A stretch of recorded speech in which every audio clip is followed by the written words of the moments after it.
Volunteers TV show, inspiring change through action. Good evening, my lovely viewers, and welcome once again to Volunteers TV show here on Channel 1 TV. Today, we have with us another great personality that we've actually been yearning to engage for some time now. Honorable Kofi Adam, the Minister of Sport and the Member of Parliament for the good people of Boem constituency. Honorable, you are warmly welcome to our show, and it's a privilege having you. Thank you. Happy New Year to you. Happy New Year too. How has it been? We've seen you in your constituency throughout this festive period, doing great and marvelous things for your constituents. How did it go? Well, I must say it went well. Mm-hmm. I will say thanks to first Almighty God for giving us the strength and the will to be able to do what it is that we did.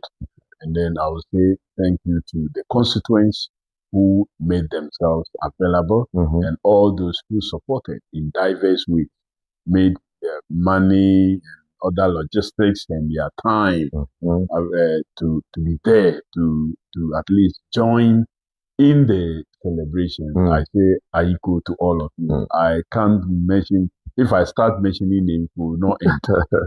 How will you personally rate the performance of this government? If there was anything above 100%, I would have given it to the president and the government. Because many are achievements that the government have chalked that people thought it was not possible. And that in a short time, it's not possible for a government to make such success stories visible. But it has happened. I remember those times people used to say, oh, it takes some time. It will take about 3 years or 4 years for the impact to be felt. We are seeing it through positive policy decisions. Within 1 year? Within 1 year. In terms of economic management, in terms of even food inflation and what have you. There was a particular year, 2 years running, I think 2022 and 2023. As a member of parliament, I could not afford to purchase rice, even to give to do the normal things that I've been doing for a very long time, because prices of food items just galloped. From the time a bag was going for about 175 Ghana cedis, it galloped to over 600. As a result of high inflation? As a result of high inflation and many other factors. But this year, at least it was within range that we could afford. And so, eggs affordable, chicken was affordable, and so many other things. So I must say that government has really done in all sectors also.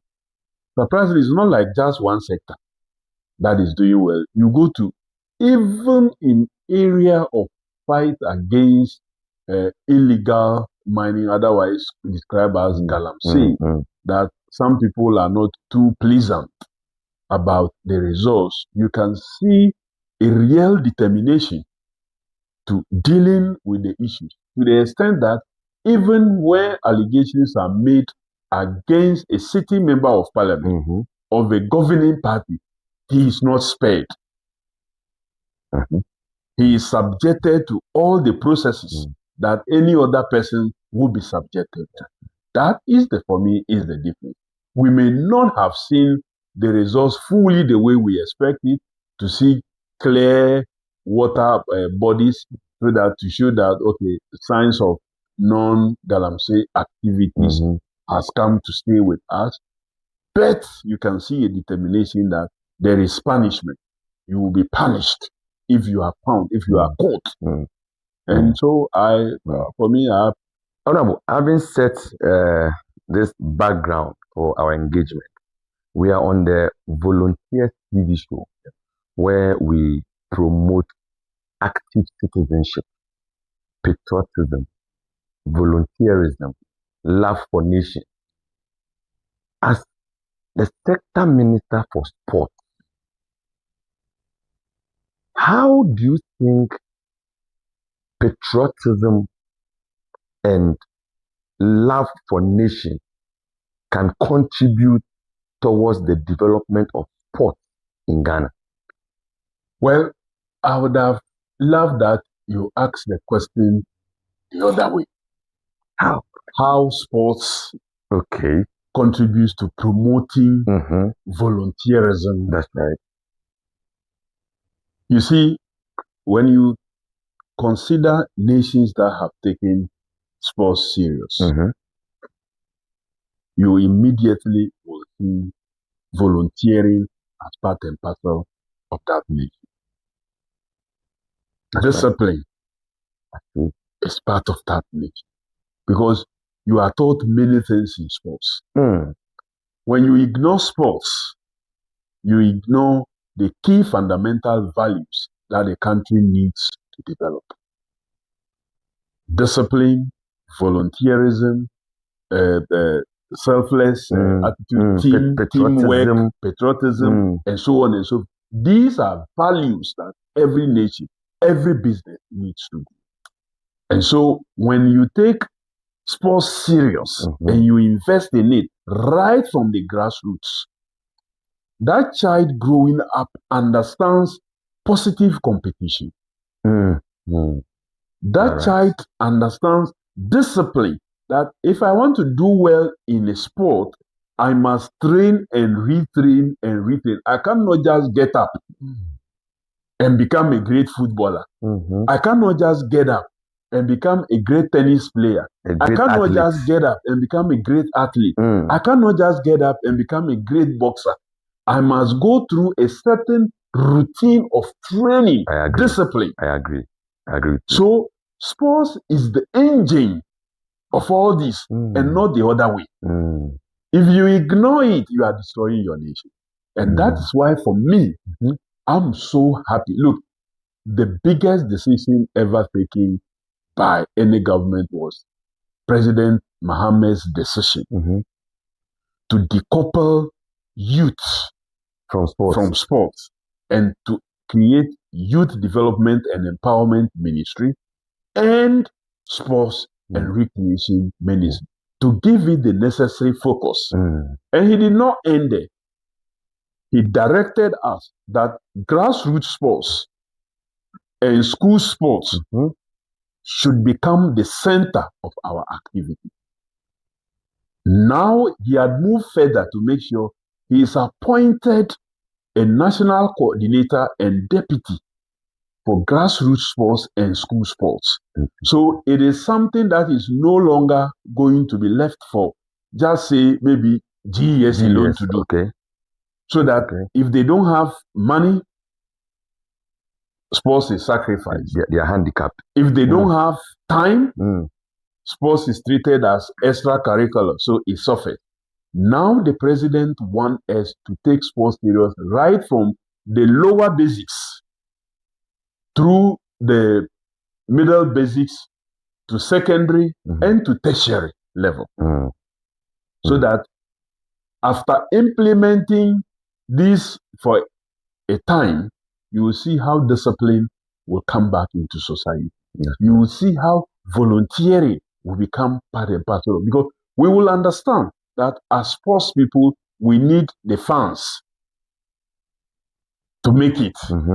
The fans will also understand that for them to also enjoy their sport, the sportsmen will have to be given the atmosphere to be able to train. So we tend to understand each other. So for me, sports is needed in every field and in every sphere of life. That is why I'm happy that His Excellency the President have taken this decision and is giving it a push for us to be able to do what is necessary to bring back. Honorable, Ghana happily has qualified for the World Cup. Come June, we will be well represented. many Ghanaians desire to be part of this whole Korea, to be part of this World Cup. Many want to even be part of the fans that will be going. What is the selection process for Ghanaians to be part of this World Cup? So, if volunteers want to give out their time, even as we are promoting volunteerism, active citizenship, patriotism, people are so patriotic. We are a football-loving nation. Many people want to be part of this.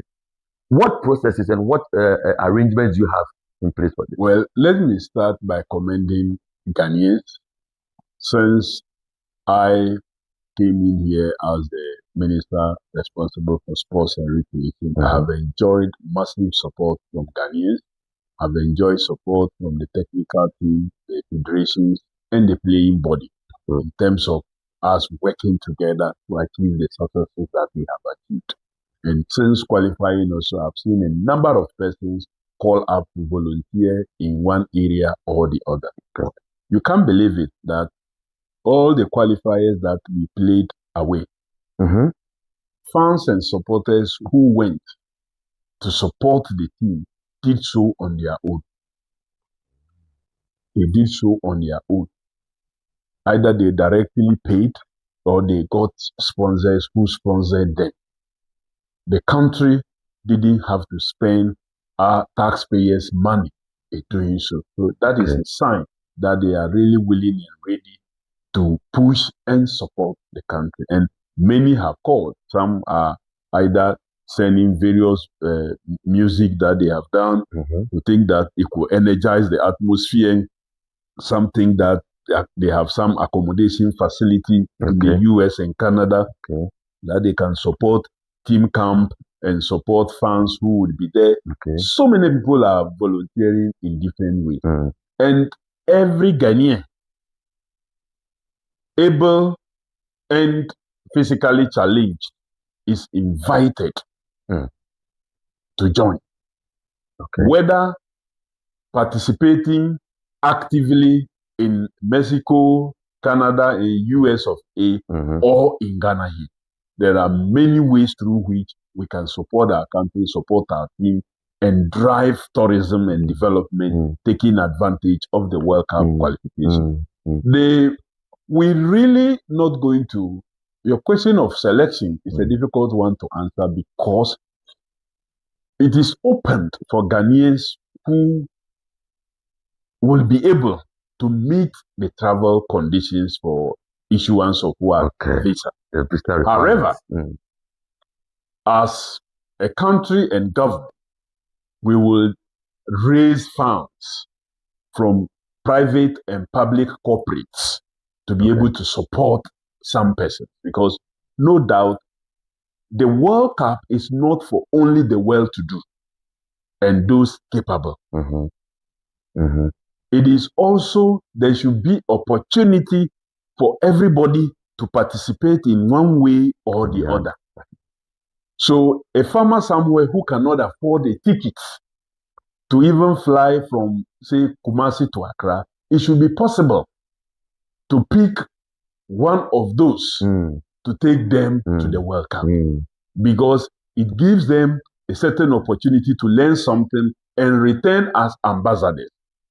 People who speak on good things and other things happening in life should not be only those who are able, but the government, which is the biggest, should be able to create such opportunity for such other persons. So government is going to lead the way through the committee it has established, which I chair, to mobilize resources so we can send some category of Ghanaians also to US, Canada, and Mexico to be part of those who would be there physically to support the team. So, but how we will select them, it will be transparent, it will be open out there, and people will know.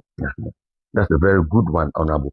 So, last bit on this sport, because I'll be moving you a bit into constituency levels. But as we go for this World Cup, or as we prepare towards the World Cup, Yes, we have our media people that will be putting together for this. We have mentioned some politicians will be part of it. We have even people with disability, I think, should be considered in this whole arrangement. So as we go about all of this, is there a cap, a number of people we expect to be taken from Ghana to the World Cup? That is one. Secondly, there are a number of Ghanaians in these three countries hosting the World Cup. So how are you, as a sector, as a ministry, going to marshal Ghanaians in these countries to be part of the support base for Ghana in this World Cup? Well, you are right in asking the questions that you are. There are Ghanaians virtually everywhere. Mm-hmm. Even for the friendlies that we played in Japan and South Korea, we mobilized Ghanaians there to go and support the team during these friendlies. As we speak now, I've been reached by Ghanaians in Germany in preparation for them to be present to support the team when we come against the national team of Germany on the 30th of March. Okay. So same is being done in both Canada and Mexico and the USA. America especially. Our ambassador in Brazil oversees Mexico also, and I think they are also preparing just in case we have to go and play any of our matches in Mexico. They will equally be there to support. Okay. And I know we have huge numbers in Boston, we have huge numbers in Philadelphia, we have huge numbers in Toronto, luckily for us. So these three cities, God has been kind to us that we choose places that we have huge population of Ghanaians and Africans. And so it's not going to be so difficult mobilizing our brethren and our sisters there to be out there in their numbers to support the team. Okay. Any ceiling, yes, of course, we can't send everybody. And we must have a limit to which we can spend on sending people because we still have a lot of sports infrastructure to develop here. And so we will send people, but we will not send beyond a number that will be described as unreasonable. Right. So we would have to do things in a reasonable way so that at the end of the day, even if we are able to raise a lot more money, some of it will be kept for sports infrastructure development. Right. So that after the World Cup, we need to come and develop talents again who will play in future. We can't just raise and spend everything on this World Cup and come back empty-handed. That's right. That's right. Honorable, it is observed that in recent times, volunteerism, the spirit of volunteerism is dropping drastically, especially among young people. Yeah. You have mentioned at the earlier part of your submission how sports can drive the promotion of volunteerism among people. That is it. But what other means do you think, as a nation, we can inculcate the spirit of volunteerism into especially young people? You see, I've been asking myself that why are young people volunteering in our churches and sometimes in our mosques, but they don't want to do same in other sectors? Maybe the lack of trust, or maybe leadership has failed them in many ways. So they feel like if we volunteer, we are volunteering only for the enjoyment in quote of some people and not all of us. Okay. And so we need to present ourselves and present an image that can build trust. And we need equally also be careful how we communicate, irrespective of where you find yourself, whether you are in government or you are out of government. You must be minded about your communication because it all has to build in trust or mistrust. And where there is lack of trust, you cannot expect volunteerism to grow or to thrive there. Or to thrive. It won't grow, it won't thrive. So we need to do things that will build trust, because the church members trust their pastor or their church leadership to do something to save them from all the spiritual challenges. So they are willing, because of the love for God. They are willing. They are willing to. Well, they feel like maybe their spiritual saving is coming from there, and the fact that maybe we have preached that for such things the reward is in heaven. So they don't care about any other things that is happening here. Any they feel like gratification. Well, they are not looking for it, so they are willing to volunteer. So what it means is that if the other area where they expect gratification on earth, we do a little, like what His Excellency President John Dramani Mahama and his government have done in these few months, and results is being seen. And we are able to continue and sustain this. I believe that some trust and confidence will get back, and people will be willing to sacrifice and volunteer for the good of country and good of what? Society. So we have a responsibility, a huge one for that matter. I don't count myself out. We don't count you in the media out. Everybody must be involved. Even the religious leaders who are lucky to be enjoying a lot of volunteerism must also join in engendering volunteerism beyond their church buildings and church activities, so that together we will be able to grow it. Because without it, we can't reach anywhere. Those were, look, if you go to my village, it was out of, if you see a huge Catholic church that was built out of volunteerism. It wasn't any contract for anybody. The community contributed in diverse ways.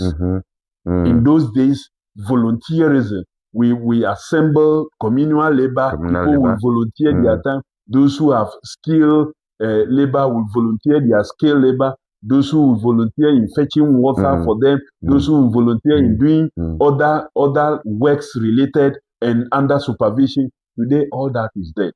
Today, one drinks water and drops it there and says that there's someone is paid to come and sweep it. Honorable, I don't know the condition of road within your constituency. Very bad. Good. There is this concept we call the pothole doctor, where young people are volunteering to patch potholes on our roads. We call the pothole doctor.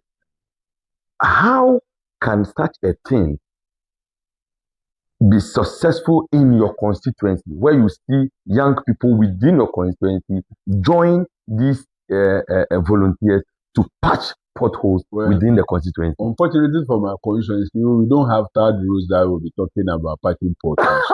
So we don't. The rules are not even. The rules are not for you to be talking about potholes, patching the potholes. The only road is the major road that passes through the constituency, the Eastern Corridor road. The link routes, you don't have any seriously to even have that condition. But I believe that it's being worked on now. Let me say thanks to His Excellency the President again and the Minister for Roads and Highways.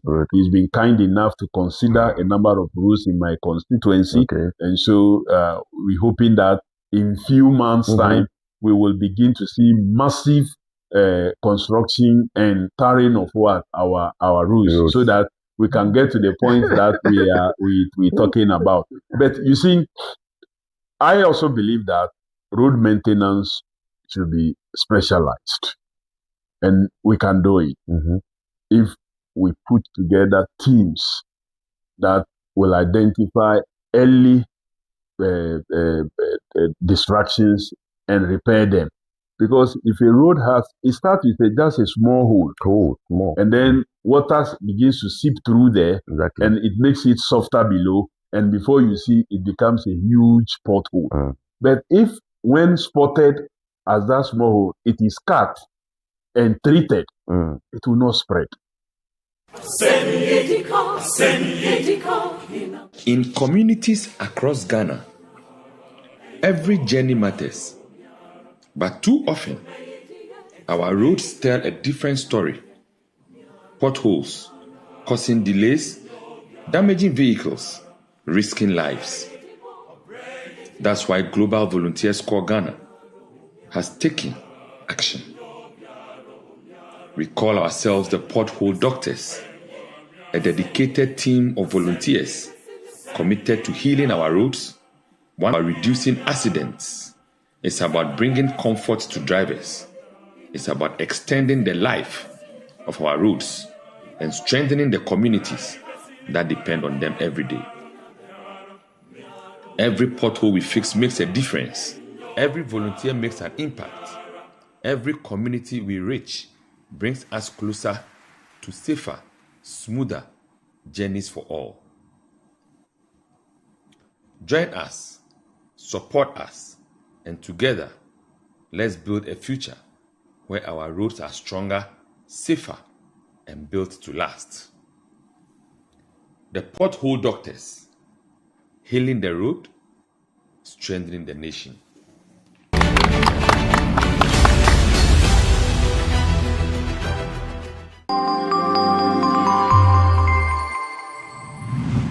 So when we invest in roads, we must also invest in maintenance. Whether that maintenance will be designed maybe district by district, or maybe they will measure a certain mileage and say, okay, we are placing this under your care, and so on and so forth. We must begin to look at that. What are some activities to personally undertake to give back to society? Well, I do a lot of things in terms of giving back to society. Sometimes it comes as infrastructure delivery. That comes not from provisions that have been made to me as an MP, but personally, my own resources that I put into infrastructure, either maintenance or construction. I also pay for services. What are some examples of those ones? Are there any? Re-roofing of school buildings.